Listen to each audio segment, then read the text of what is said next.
Rockstars. Eine Villa.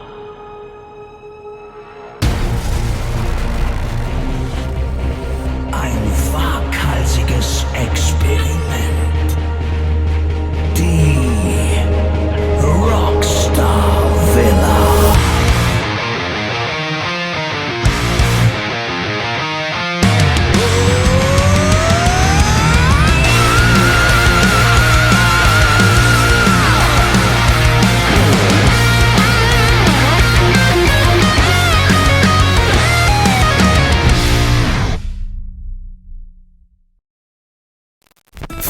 Frühstückszeit in der Rockstar Villa. Marina startet ungewollt eine Diskussion. It's a cute little banana.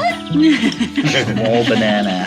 I have a friend of mine who would say, size doesn't matter. Oh yeah? Really? Yes, he randomly says that by everything you mention about size. And he's like, doesn't matter. Is he depressed of his own size? I think he's openly questioning the size of his own banana. Well, I'm not gonna. Of course, it's just a male friend of mine, unknown to everybody, to anybody in this table, who heard from a former girlfriend that she had a bigger one in the past, which she enjoyed more. That's mean to say. This is something you don't say. You just don't do that. Even You if just it's a don't lie, say like this. even It is- you she never destroyed break his a life. man's confidence openly like that. You don't do that. Especially because No. everyone knows the size does matter. Die Größe ist nicht wichtig, size doesn't matter. Ja, da ging der Morgen schon mal richtig los, ne? Honestly, I always have to reassure him that I don't think it really does. And You're a liar too. some things can be too big. Some things can be too big. That's absolutely Too big. true. And him and other friends are always like, no, that doesn't exist. I'm like, believe a woman. Yeah, believe a woman. So to get concrete, is this Oh God, stop that. how good or bad is this to the ladies? I want to know. Oh, penis. Honestly? Oh, penis. Okay, is this okay, a are good you ready? size? Are you ready to answer? We'll say good or bad on the count of three.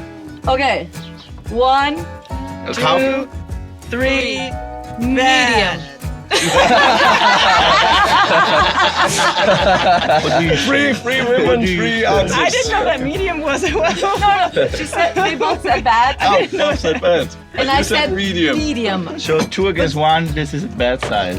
to We me- are all duped. Oh, we're breaking everyone's confidence right now. Yeah, that was the very big question of today, I think, which got everyone thinking. And it was nice to actually like hear different points of views and having girls also speak about that with guys, because normally you hear all the dick talks mostly in the man's world like that. I mean, I had a lot of guys friends, so I know by fact it's a recurrent topic. To be honest, I kind of, it's not just black and white. It's that It's not. a man who has like a normal size, you cannot really say that, but a decent size or whatever. Average. Average. It's easier. It's easier for him, for her. Like it's there's less effort. It's like, have you noticed sometimes how the most fun men are not the most good looking sometimes? Because you enhance you compensate exactly. So those who might feel like maybe mine is not average, or maybe mine is like feel like there's a little complex, there is an absolute universe of how you can compensate for that, with more sensuality, with Humor, personality. A man also have to have a little twist. Kind of. Sure. Can you develop? Was heißt jetzt Bett? Ist es Bett klein, Bett groß? Das haben wir dann so unkommentiert gelassen. Also, lange Rede, kurzer Sinn. Eigentlich bin ich nicht schlauer. It's all about accepting what nature gave to you making the best out of it, knowing it's not just the tool that makes the artist or the carpenter or whatever you want to see in this metaphor. So I think it's how much you'll be creative, how much you'll be in the moment, how much you'll be in the connection that would make size relevant or not in the end.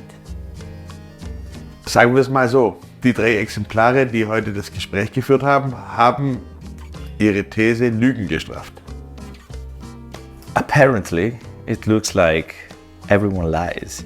Because considering what has been discussed during today's breakfast, it looks like when they tell you size doesn't matter, it's a fucking lie. Like Marina clearly explained, and she was supported by all the girls. Size matters, which, I mean, for an Italian, it's no problem, but for Germans, this is how I'm excluded by this game forever, right? So I want to take this conversation to a tiny bit higher level. Thank you, Meek. Thank you very much. Tiny Thank bit you. higher level. Asking, like, how much do you think it's relevant, like, the sexual life in a relationship? Can it truly compromise the entire relationship if there is a problem that affects your sexual life? Let's say that you love your partner, like, really much, but there is a big problem when it comes to the sexual activity, the sexual life in general. I think Is when it it comes because- Something that can truly break the situation. Well, is it something that he can change, or is it because of the, well, size? That's a too specific question compared to what. No, because I think. And now I want to see you eating the banana after all. Well, at least I would say for a working relationship, the sexual part of it is very important, isn't it? But it can be totally different. I mean, it could be like a best friend kind of relationship, which still works. Not real best friends, but on a best friend, like we do everything together. We love each other. We just don't have sex regularly. It's like the other way around, like a toxic relationship where only the sex is good. Right, but I think that's not working. Which but one the other would way you around choose? could be The toxic relationship where only the sex works, or the best friend relationship where sex doesn't work? Or you would say it can't work with both? Yes, you need both. So if you have a best friend relationship, you also need to have a toxic sex relationship to be. And now we talk about something different. Now we talk about open relationships. That's don't what we? you just said, baby. Right. Because if you need both, but you can't have both. But if it's not the same person, Okay. So If it's okay to everybody, and if you, if you talk openly about it, I don't see a problem at all. It's just, everything you do behind. You could have at least self-respect. told me you had a lover. It was all about the twist, Meek. I'm sorry. Well, that was here comes plot twist in the end. But Talking about that to again. break the conversation, because I noticed that everything is going really well, today we still didn't get an envelope. No. You're Talk right. about And it. we're sitting together, so it might happen anytime, right? Maybe We should keep it like that we don't have an envelope. What should we do about it? Like this? what can we do about it? We could just go. You mean Let's leave this lady. I mean, What? what did happen the last times? Every time an envelope was coming to this Rockstar Villa, what did we just go? I mean, We cannot receive an envelope if we are not there. That's a great idea. So This was brilliant because he was totally right. Like every time we have breakfast, we enjoy our time, and the moment in which we feel like things are going the right way, the envelope arrives. But he was like, you know what? Today we break the rules. For once, we were feeling like we were free. Like, oh wow, we can finally enjoy this place, enjoy this holiday. We didn't receive any envelope of any kind to try to make us do stupid shit. Sorry, language. So we thought that maybe we wanted to keep it that way, and the best way for this was to try to avoid being given an envelope. So escaping the villa, not being together around this facility, doing something of our own, breaking the rules. should we? Yeah, but yes, Fucking do it. Let's just go. Unerlaubterweise entscheiden sich unsere Rockstars abzuhauen, um einer anstehenden Challenge zu entfliehen. We took the vans, the cars, and we drove to the city. And on the way, because we thought like maybe we can go, I don't know, shop, have a nice time out. Die Vans werden kurzerhand gekapert. Das Ziel steht zwar noch nicht fest, aber eins ist sicher. Sie wollen weg. Weit weg von der Rockstar-Villa. Ich würde sagen, wir fahren in die Stadt, machen einen richtig nice Day off. Geil. Vielleicht ein bisschen Shopping, vielleicht ein bisschen essen gehen oder so. Bierle in der Sonne. Bierle in der Sonne, ja. Das ist super. Nach Palma, oder? Ja. Direkt. Ja, schon, oder? Breaking the rules. It feels good. Strandpromenade, essen gehen, irgendwas fällt uns bestimmt ein, war so der Grundgedanke. Essen gehen, in Bars gehen, alles schön und gut. Aber ich brauche Adrenalin. Ja, ich bin der Typ, da muss was gehen, der Puls muss über 180 sein, sonst taugt das nicht. Jim erklärt sich spontan zum Freizeitminister der gesamten Gruppe. Für ihn steht fest, ein Gammeltag am Strand kommt nicht in Frage. Ein wenig sportliche Betätigung wäre gut und so steuert er den Van Richtung Palma de Mallorca. Da vorne kommt ein Golfplatz. Oh, dude. Golf, dein Ernst? Nee, lass mal stecken. Hey, komm. Wollt nicht. Nee, lass schon was mit Action finden. Ich habe alles möglich Gute vorgeschlagen. Ne? Wir hatten super Ideen. Vielleicht Fallschirmspringen. Da bin ich raus. Okay. Da bin ich raus. Ich muss ja sagen, ich bin ein bisschen höhenempfindlich. Ich würde nicht so weit gehen, dass ich Höhenangst habe.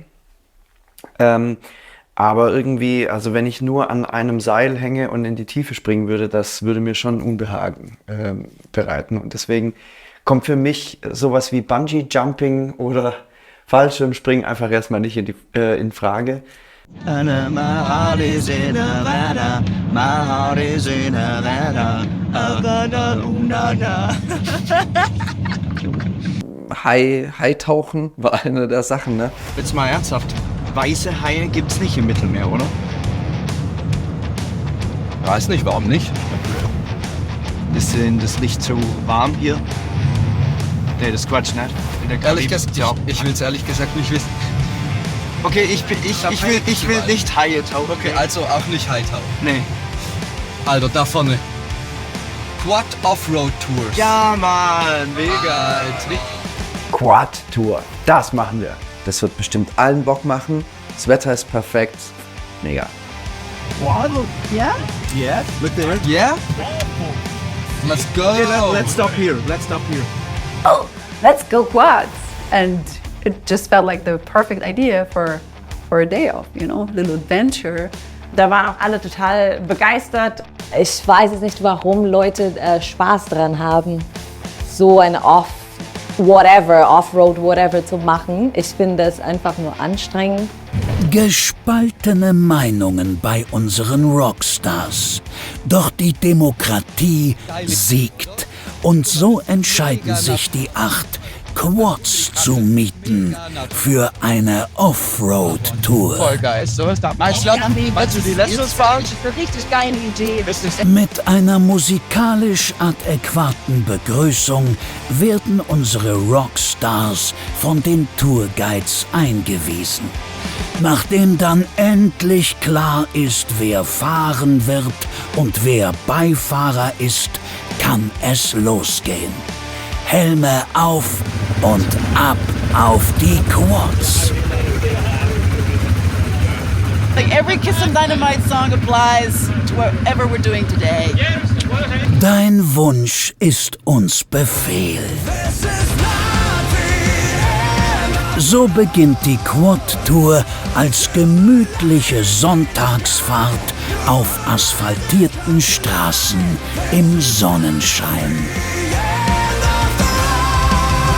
Mallorca ist einfach so eine unfassbar schöne Insel und wir sind an Bauernhöfen vorbeigefahren mit Tieren und das war,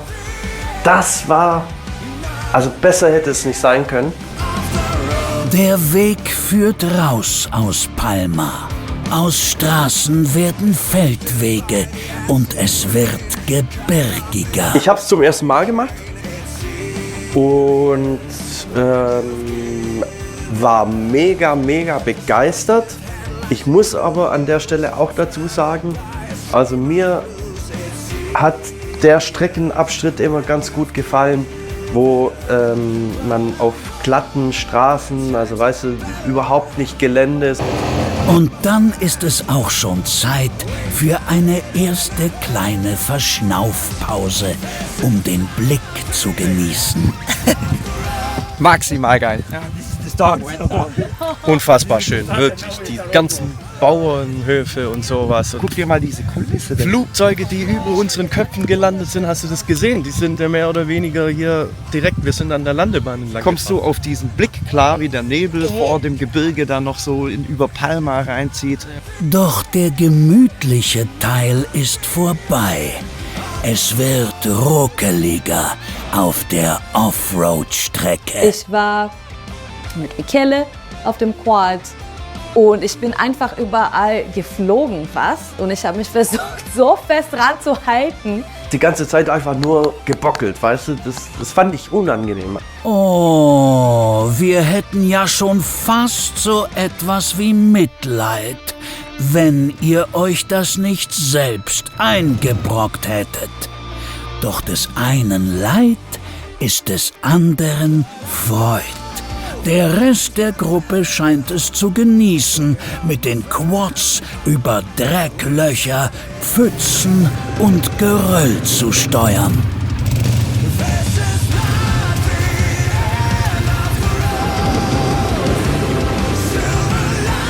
Immer steiniger und unwegsamer wird die Strecke.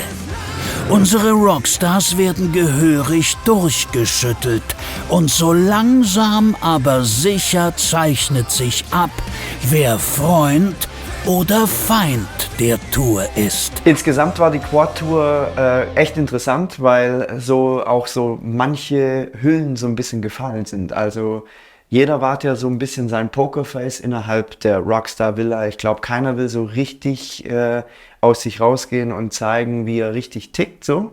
Und bei so einer Herausforderung, die wir uns ja selber auferlegt hatten mit der Quad Challenge, kommt dann doch so manches zum Vorschein, was der eine oder andere versucht zu verbergen.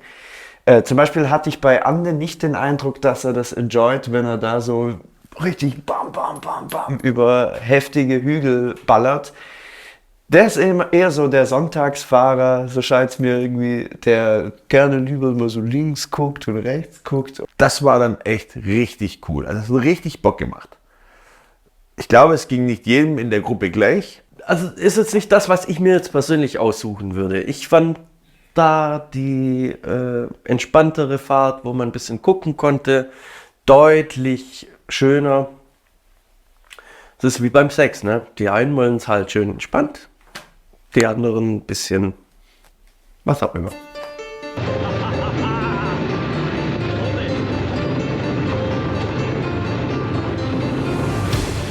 Aber das Schlimmste war, irgendwann habe ich irgendwo so nach oben geflogen und bin ich auf dem Bein oder Arsch gelandet, auf dem, wie heißt das nochmal? Gepäckträger.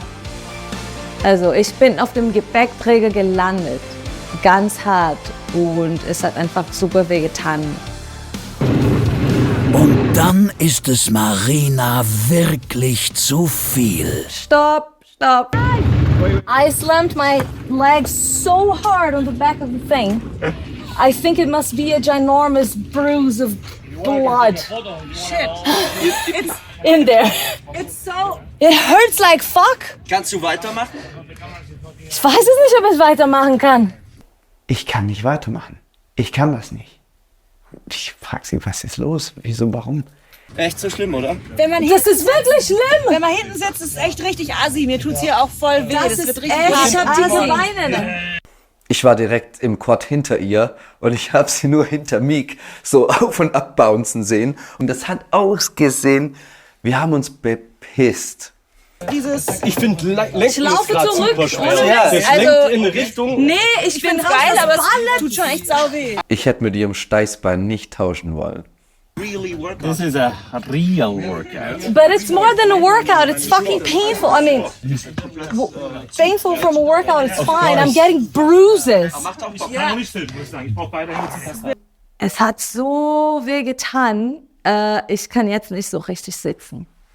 Marina, erklär doch mal, wie geht's dir? Keine Ahnung, es hat so, keine Ahnung, es hat einfach so weh getan. Es ist nicht normal. Und wie geht es jetzt weiter? ich glaube, ich muss jetzt mit dem Guide weiterfahren. Ansonsten muss ich zurücklaufen.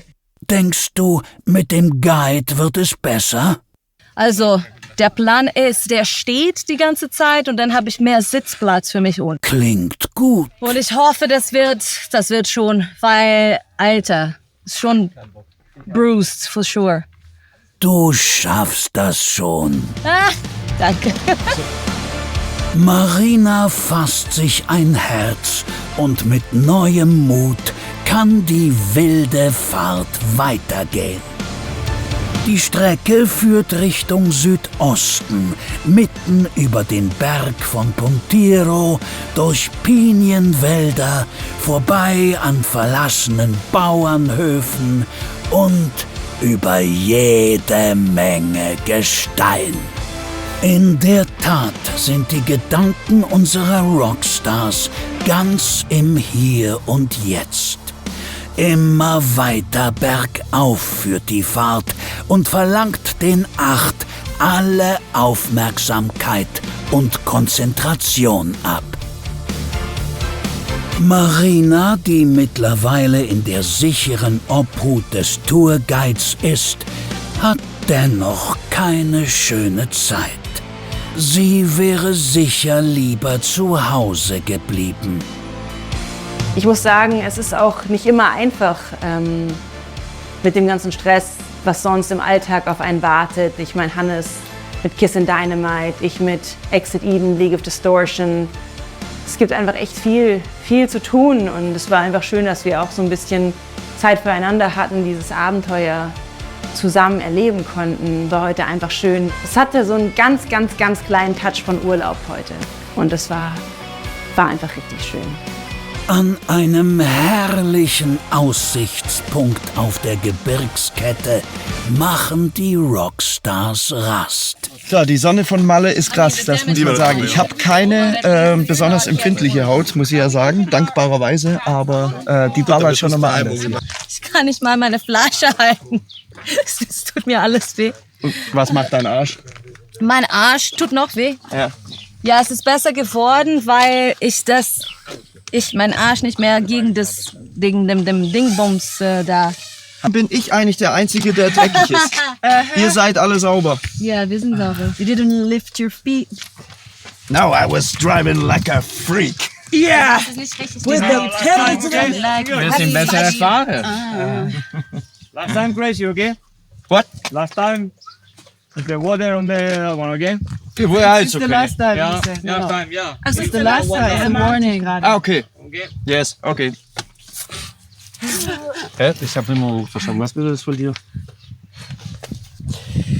Ja, ich wurde gerade in meine Schranken gewiesen. Ich habe zu heftig es mit dem Quad getrieben und ich wurde gerade ermahnt, aber wie man sieht. Erzähl doch mal, was hast du denn gemacht? Bin wie eine Drecksau durchs Schlammloch gefahren. Aber hat Bock gemacht. Bad boy. Hey.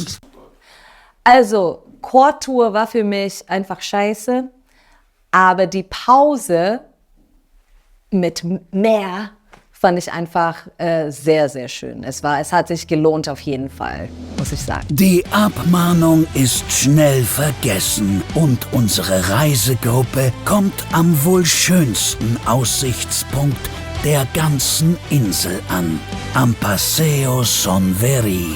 Mit einem malerischen Blick über die Bucht Palmas genießen unsere Rockstars die Ruhe und den Blick aufs Meer.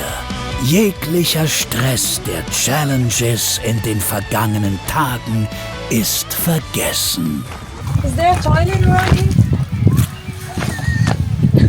Look, there is one there, there, there, there, there. Yeah, but you can choose that now because There. of the police, okay? Yeah. Use the big toilet. Ich habe das Gefühl, wir sind ja auch von Tag zu Tag wachsen wir ein Stückchen mehr zusammen. Und ich weiß jetzt schon, dass ich die ganze Bande vermissen werde, weil es ist einfach schon spannend, was so ein Experiment mit dir macht.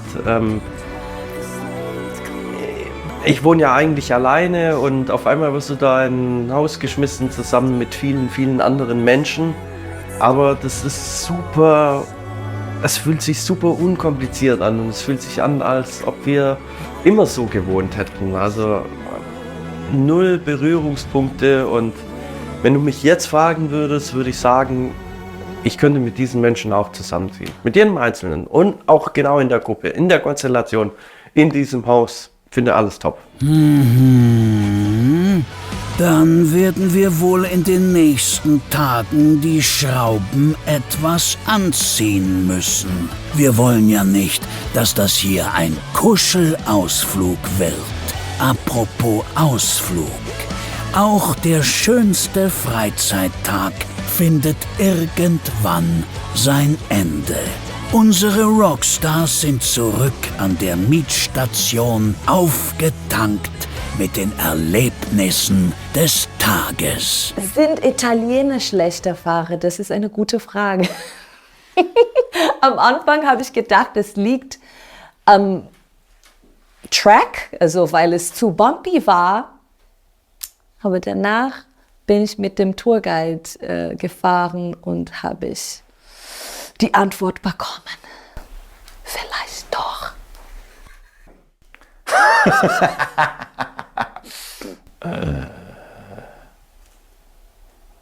Can I skip this reply? Of course, I'm Italian. So, what do you expect me to do to drive safely? Und das ist auch die Antwort, warum nicht Michele, sondern Jim den Van zurück zur Rockstar Villa steuert. Zu flüchten vor diesem oder grundsätzlich diesen umgehbaren Challenges ist ja nur rausschieben, das war eigentlich schon klar, weil ich meine, schlussendlich müssen wir hier zurück, weil wo sollen wir sonst bleiben? Und dass es in irgendeiner Form Konsequenzen hat, war, glaube ich, allen klar.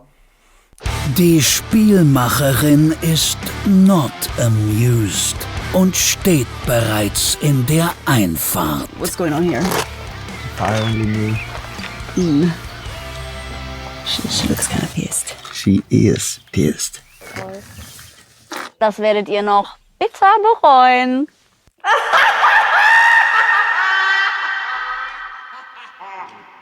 Tja, das habt ihr jetzt davon.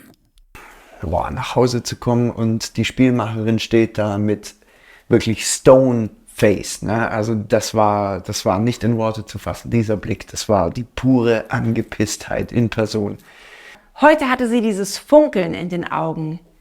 Dieses fiese Funkeln, wo ich mir nicht sicher war, was jetzt als nächstes kommen wird. Und okay, oh, we really did something wrong. Oops. Das klingt nicht gut. Gar nicht gut. Also überhaupt nicht gut. In der nächsten Folge der Rockstar Villa. Let's embrace the Spanish culture. Da waren sehr viele Unsicherheiten. Da gab es Unwägbarkeiten. so, Alter, was ist los mit ihr?